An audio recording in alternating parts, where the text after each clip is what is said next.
Let's go.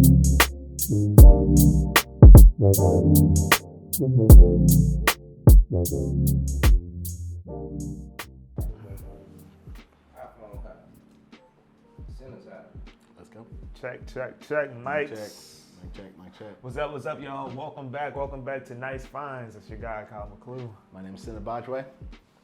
Welcome. So today, we're having a conversation yesterday regarding a recent tape that came out. Right. And it was Vito and OG Parker. They got this collab tape out that's super dope. Fire. And we just got to talking, and we were just talking about how there's a lot of great duos in the world, even though they might not be traditionally a group. Right. But when they collab, they make a lot of heat. So for example, that Vito and OG Parker tape, I think that's the first time I'm familiar with them collabing. But when they got together, that's the first time I'm hearing it. Man, crazy. Honestly, from top to bottom, I didn't really mess with that Sneaky Link song. I don't know, dude. But outside of that, the entire tape just rides. Come Home, Face Down. And I remember seeing that Vito. By the way, the album is called While You Wait. But technically, EP. The EP is called While You Wait with Vito and OG Parker. What's the difference between an album and an EP? Honestly, I think the length. Okay. Yeah, the length. Like an EP, it's a LP is 3 to 4, then an extended playlist, you know what I'm saying? It's anywhere from 5 to 7, and then the album, that's when you get 10 plus, you know what I'm saying? Okay. And that's our producer, by the way. Man, how y'all doing, y'all? The Roots part-time player, full-time scholar, you know what I'm saying? Roots revolutionary, retro to debonair. Absolutely. There we go. Thank you for that breakdown, good sir. But so you have tracks on there as soon as I get home, and I like to call them Chris Brown R&B songs. You know what I mean? Where it's high tempo, but at the same time you're giving R&B stylistic to it. So that's how I feel some of the songs were on that album or on that EP. My bad.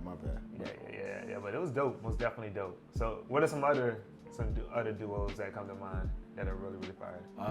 One that a lot of people haven't heard of. He's still up and coming. Malavito and Gabazi. Another one is Hit Boy and Nas. That 3-album track run that they had with King's Disease. I wasn't really a fan of King's Disease 2, but it rode. And then what was that third one that they got? The third one. Let's go. I know which one you're talking about. So it was with the orange background. The third one was because you talking about the most recent one? Yeah, I believe so. What was it? I might have to check the Spotify. So King's Disease came out in 2020. No, King Disease 2 came out in 2021. And then there was one that was earlier this year, right? Oh, sorry. It was yeah, you're right. So it was one King's Disease, and then King's Disease 2. Oh, and Magic. Magic. Oh, man, that shit was fucking hard. That shit reminded me of whenever Hit Boy came out with Niggas in Paris, and just that whole era of him just putting out dope project after dope project with his production and his sound, and you hear it, and now he doesn't even have to have a producer tag on his stuff, but you can hear his influence on Beyonce's song too. You can hear it whenever he does collabs with Big Sean. Right. It just has a certain hi-hat or just a certain tempo to his music that really just resonates. And so whenever he came with Nas, I didn't know how that would even come together, if I'm being honest, whenever I first heard it.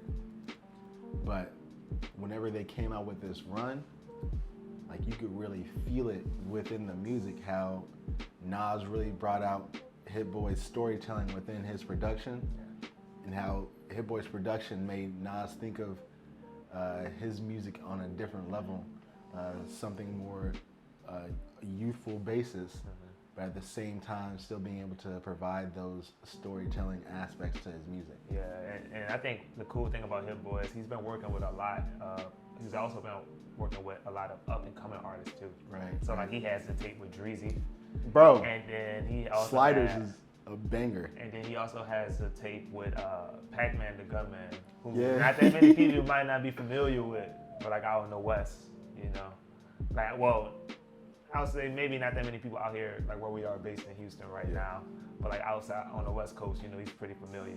But like, Hitman does a real good job of like just coming with these artists and just making like dope concepts of work, you know what I mean? So yeah, but that's for sure another good duo. Now, I wanted to add, because y'all included producers, you know what I'm saying? Yeah. So one of my favorite collabs is Cardo and Larry.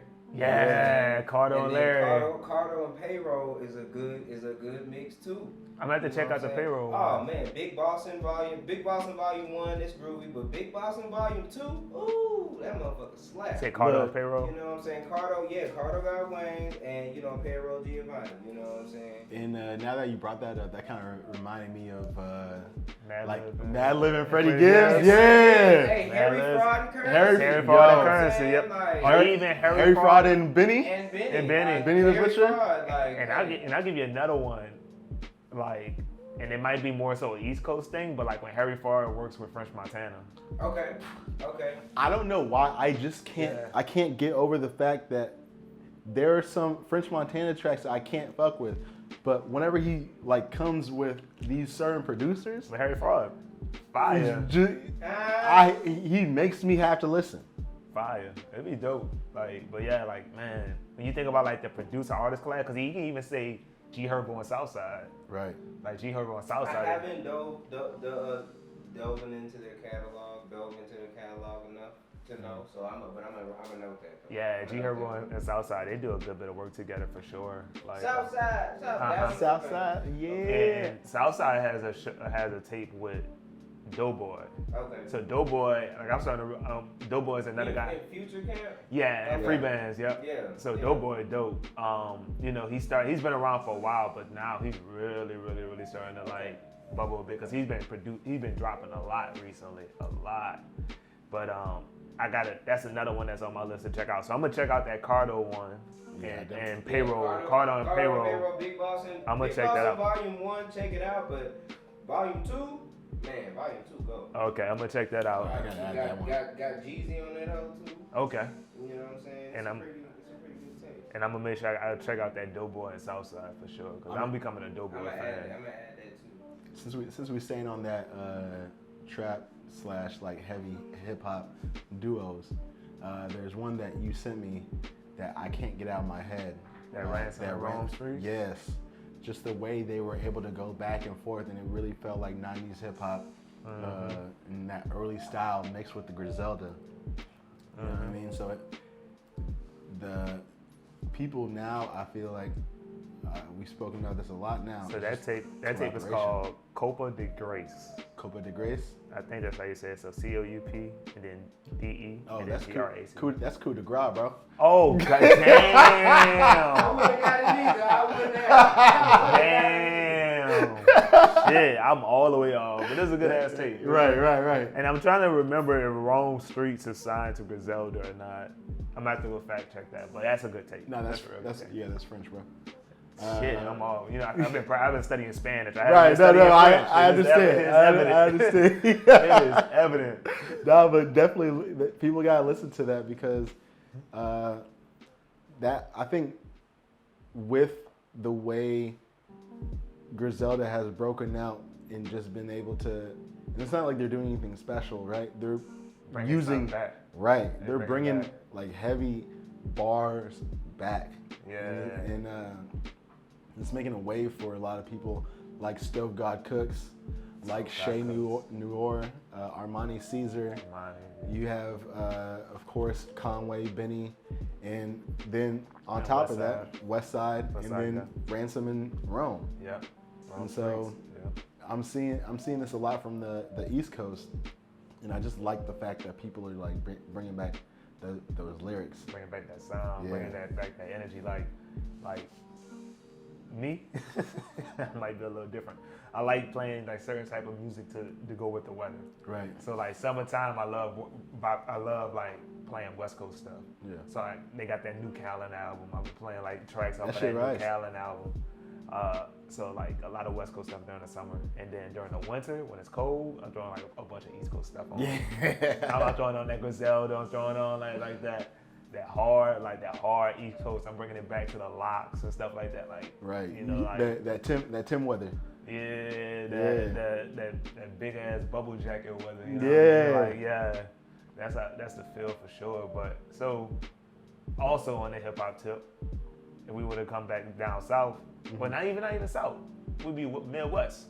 It'd be the Midwest. You had that recent collab with ESTG and 42 Dub. Absolutely. And you know me, we was talking offline, like as far as like the trap rappers, like Right. ESTG is probably like for sure one of my favorites. You know Oh, what absolutely. I mean? Him and Young Nudie. I'm a big ESTG fan, you know.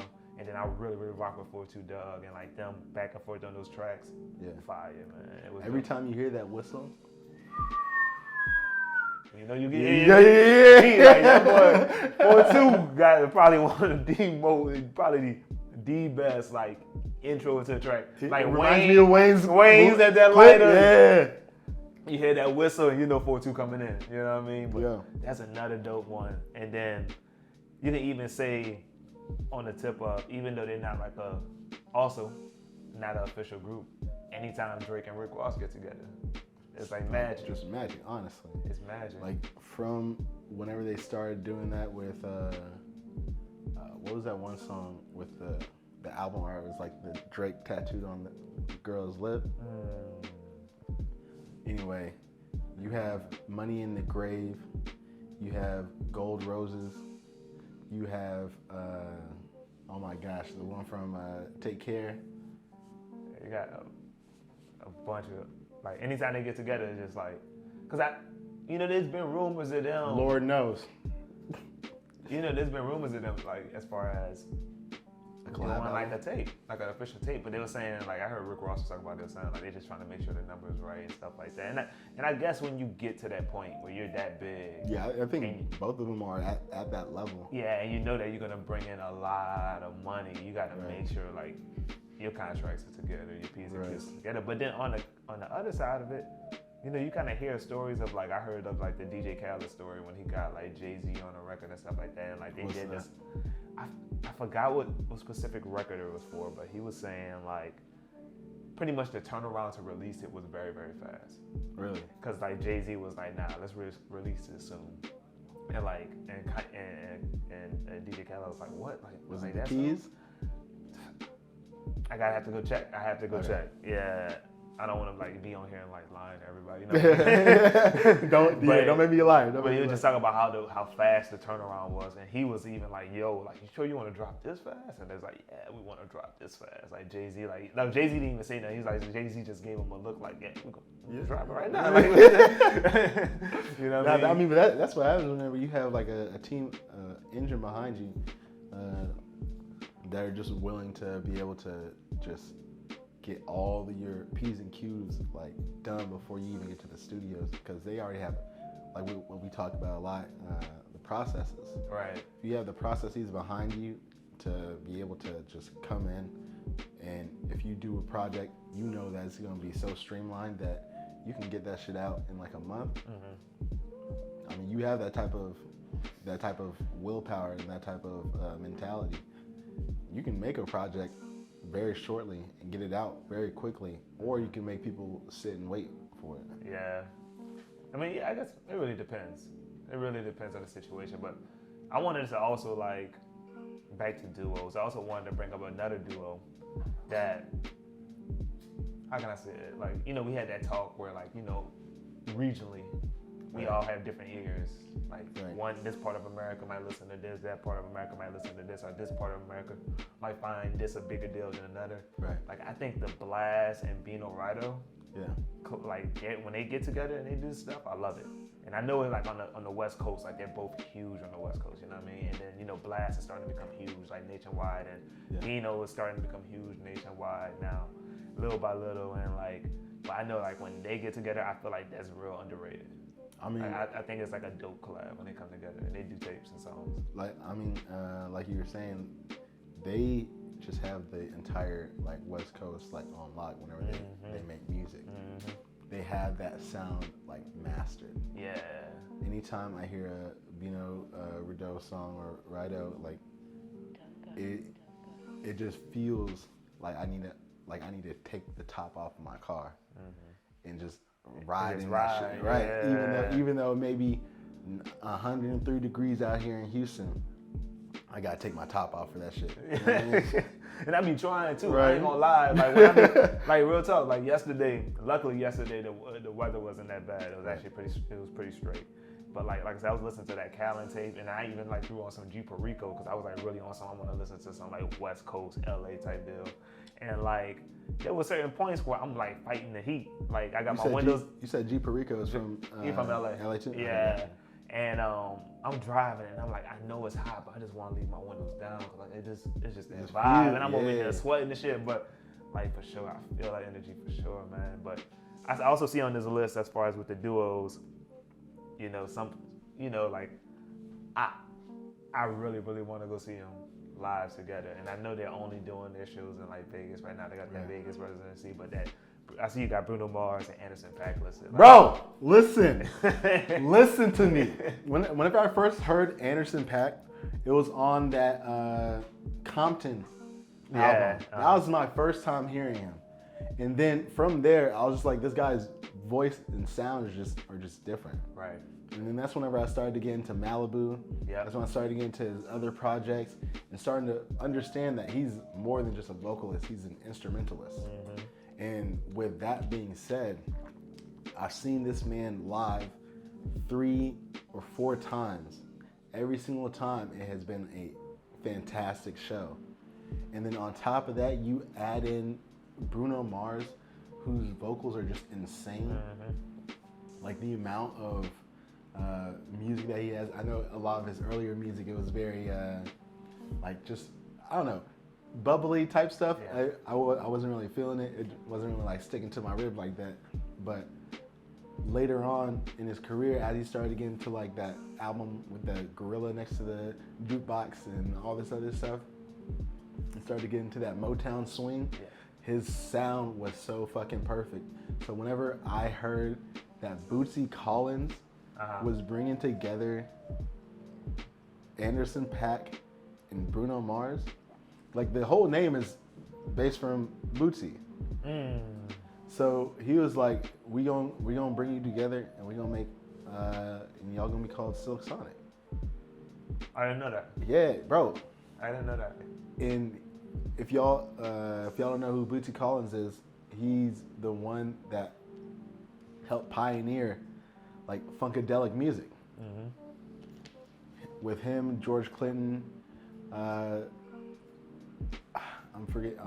sorry, but that whole sound, and he brought them together to make an old Motownish album with just new content to it.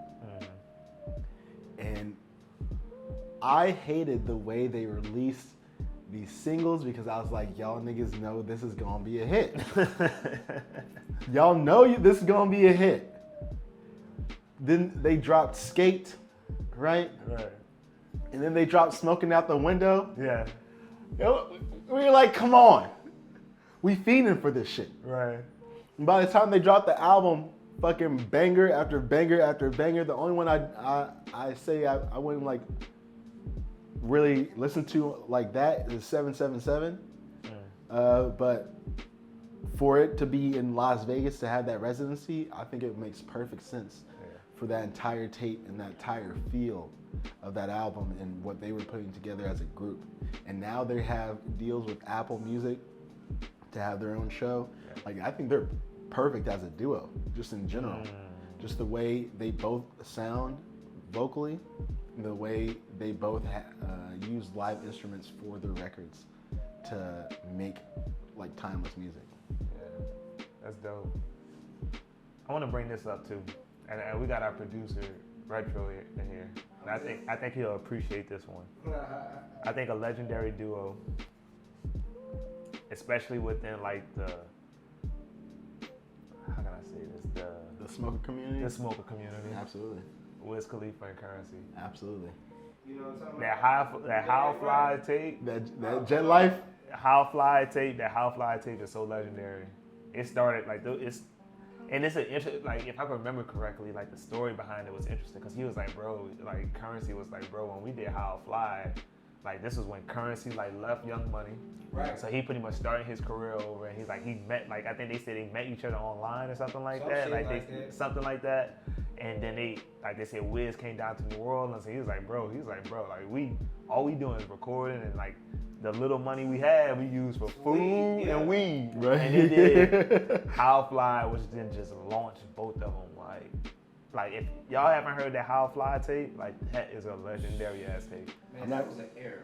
That was an era. Man, Glass House. Oh my God. That was an era. For sure. It took me a minute to even like really fuck with that era because that was my shit. I felt like people kept pushing onto me like, oh, you have to smoke in order to like listen to this type of music. I'm like, if I have to do anything to listen to music, I don't feel like it's going to hit. I didn't smoke. I wasn't smoke. I didn't smoke when that came. Yeah, that was like. I so happened to get into like I was getting into it, and I was like, oh yeah, this nigga talking about what I'm doing. Hell yeah, nigga. When phone numbers drop, that Cabin Fever. Yo, Cabin Fever, that shit was heat with oh my gosh. Woo, that Cabin Fever was my shit. I mean, Cushion Orange Juice. I know we getting off topic of duos. Gangbang with Wiz and Big Sean.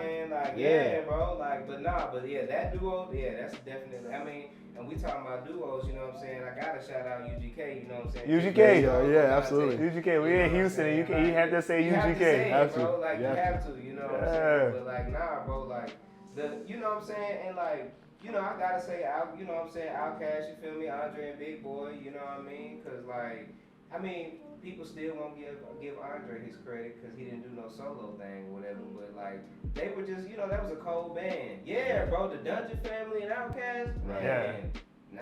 Now see, that's a duo right there too. That's a whole. You know, There's a bunch of. That's a multi-layer. The only other group that had more people like that was like Wu-Tang. You know, Wu-Tang had a whole. They were like the Southern Wu-Tang, I mean them and that entire like Chicago clique of like Dilla, Common, Ye, who else? Dilla, my God, bro. Is D'Angelo from there? No, but he was rocking with them a lot. D'Angelo, Erykah Badu, like all of them were like together whenever it came to like making music. So that whole like neo-soul era. Right. Yeah. Right. Do we dare say Kanye and Ye or Yeezy or whoever he was producing at the time? Like, because like Kanye and Jay-Z? Kanye and Jay-Z? Kanye with Kanye is we can say that. That was the ultimate. That was the ultimate. Ain't Kanye a Gemini, right? Yeah, so you saying Kanye and Kanye?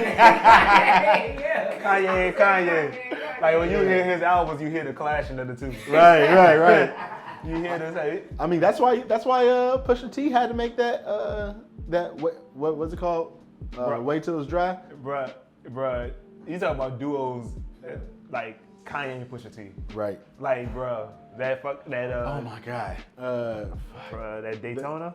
That numbers on the board. Are you kidding me? My Name Is My Name. My name, man. Bro, when that shit came out, that shit was so dark. You know, Diet that Coke shit on was the so fucking dark, bro. Diet Coke on the newest Pusha T. Like anytime Pusha and Kanye get together, it's crazy, man. Like, I don't know if there are really big of duos happening nowadays where you have. We spoke about quite a few of them, but statewide, not really, but internationally. You see that with J Balvin and Bad Bunny? Oasis? Is it Oasis or Oasis? What's the second? It's spelled as Oasis, but you know it's reggaeton and it's like the music is in Spanish. I'm not so sure you're supposed to say Oasis. Oasis. Our Spanish-speaking friends. Please help us. Our fluent Spanish-speaking friends. If you know any other international groups, duos, please let us know because we trying to put you on some. We trying to put you on something, and we want to learn some as well. From you guys, please. Yeah, but I rocks with that J Balvin and Bad Bunny tape. Even though when it came out. Damn, that was like during the pandemic, right? I think it was before. So 2019. Maybe 2019. Hold on. Yeah, I got you. Hold on now. Hold up now. Let's get it together now. Shout out to Little Lux. My battle rap fans, y'all know what I'm talking about. It came 2019. 2019. Yeah, and I remember whenever that shit came out, because everybody, like, that's when the streets were like, fuck. Bad Bunny and J Balvin on the same album? Yeah. Because right before that, he just dropped, J Balvin just dropped Colors, I believe. Did he? I think so. Hold on.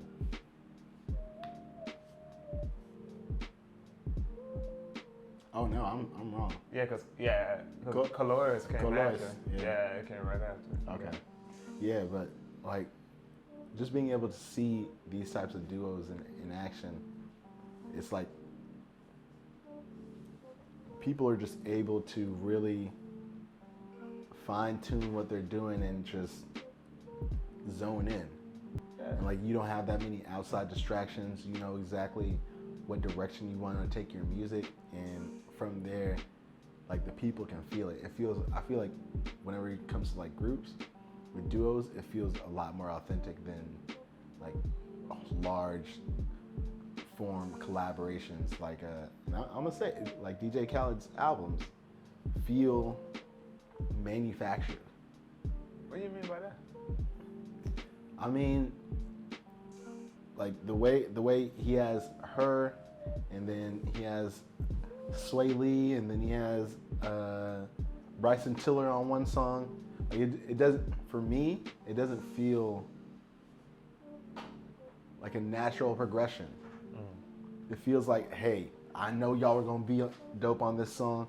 I'm gonna throw y'all together on it. And then that's good as a single, right? But in total as an album, for me, it does not feel like a congealed concept. Well, I seen an interview. I seen a few interviews from some artists, and they were saying like, there's more to it than what you hear and what you see. What do you mean? As in, he actually produces. Oh no, I don't He doubt actually that. produces. He actually puts people together and things like that. And they were saying like it's more of an orchestra and orchestration of. Think about it. You're doing your best and putting in so many different people with different sounds, different personalities, and then finding a cohesive sound and thing to create together. Right. You know what I mean? So that's like impressive in my opinion. And it's, to be honest, it can be pretty tough. You know what I'm saying? It can be pretty tough. That's one. I get it. Like, I'm not doubting him for any of that, right? I'm saying for my ear and how I consume music, it does, like, those types of projects. I mean, earlier on in his career, I was listening to that type of stuff whenever you had Akon, T-Pain, all these other people, Lil Wayne on one track with Drake doing the hook, you know, all this other stuff. But I feel like now, outside of those collaboration label albums like CMG, right? We're not really hearing a lot of that because now people are wanting to hear more. People want more feeling into the music. Hell, even I don't know. Even like riding music is starting to become more like personal. You add more of a personal twist to it. So, I mean, and we was talking about duos. We forgot about the Voice and the Hero album. Oh yeah, Lil Baby. Yeah. Like, even forget about that. Even with that, right? That tape was hard. Yeah, right. That tape was hard. Even with that, like, you had two different sounds of, and them being a lot more personable in their music. I feel like with these compilation albums, you don't really get to go to that type of depth. That's what I'm saying. Gotcha. Well, I think that's a good way for us to finish off. Yeah. You know, everybody tuning in. You know, we have our favorite duos. We want to hear from you guys. What are some of your favorite duos? Who y'all think are like Shaq, like the new Shaq and Kobe's and whatnot? Right. Also, who's a new who's coming out now where you like, damn, you gotta listen to that shit. Or I wish this person would do a song with this person. Right. You know what I mean? Right. But yeah, so once again, it's your boy Kyle McClue. Your boy Cinnabajwe. And this is Nice Finds. Peace. Peace. Did that help with putting the timer up there? Oh yeah, absolutely. Yeah, y'all wrapped up before that though. I did y'all wrap.